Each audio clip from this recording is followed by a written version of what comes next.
안녕하세요. 오늘은 건강한 교회를 위한 10가지 실천사항 중에 두 번째를 생각해 보겠습니다.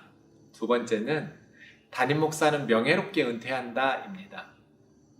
한국 교회에 목사님들이 은퇴하면서 많은 잡음이 들리고 있습니다. 목사님이 은퇴하는데 왜 교회들이 분란을 겪을까요? 원로 목사님이 너무나 많은 물질을 요구하시기 때문입니다.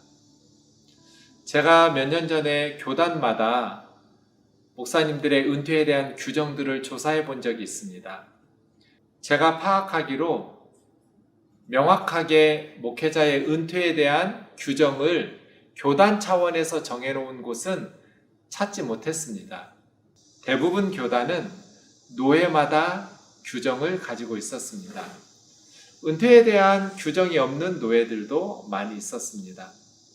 대부분 노회는 원로 목사님이 은퇴할 때에 대한 예우를 규정으로 정해 놓았습니다.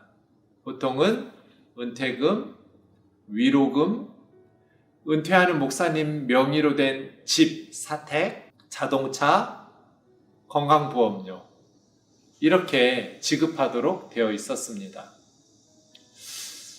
세상 사람들이 이 내용을 듣게 되면 뭐라고 말할까요?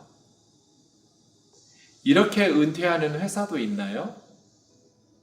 저는 이런 식으로 은퇴하는 회사를 본 적이 없습니다. 그런데 왜 교회는 이렇게 많은 예우를 원로 목사님에게 해야 한다고 규정해 놓았을까요?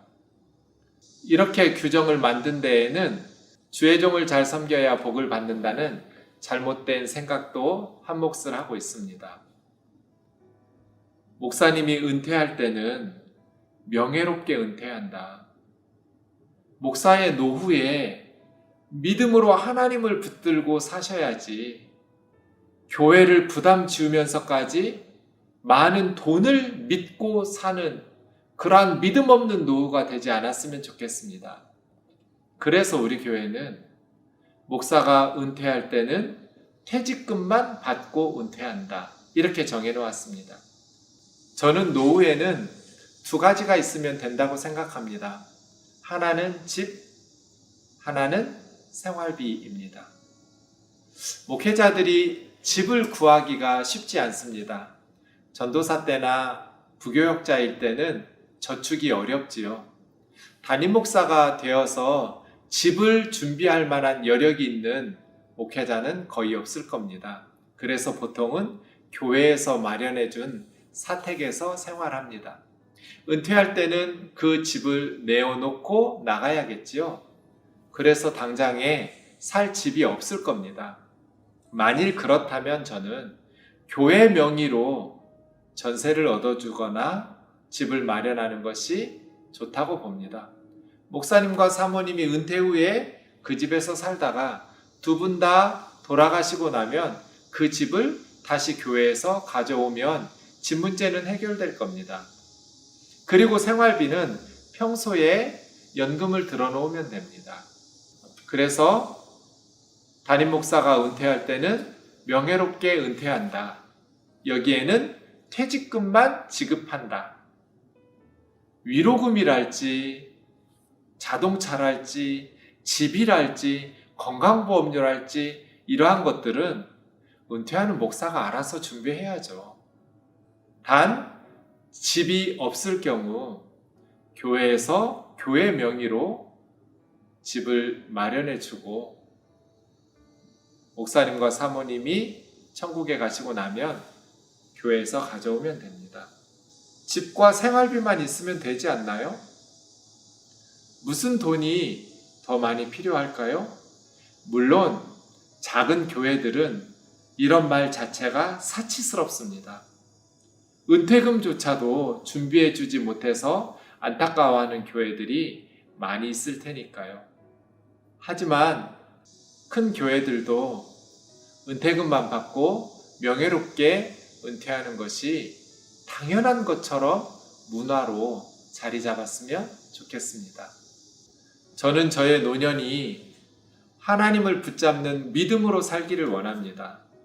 교회에서 주는 돈을 의지하면서 살고 싶은 마음이 없습니다. 우리 그리스도인들은 믿음으로 살아가야 합니다. 성도들도 다 노후를 각자 알아서 준비합니다. 어느 회사도 직원들의 노후를 위해서 막대한 자금을 지급해 주지는 않습니다. 교회는 선교와 구제와 교육에 많은 돈이 필요합니다. 돈이 없으면 선교나 구제나 교육은 어렵게 됩니다. 그런데 선교와 구제와 교육에 사용해야 될 교회 재정을 담임 목사님의 은퇴금으로 너무나 많이 지출해버리면 교회는 말로만 선교하고 구제하고 교육하는 유명무실한 교회로 전락하게 됩니다.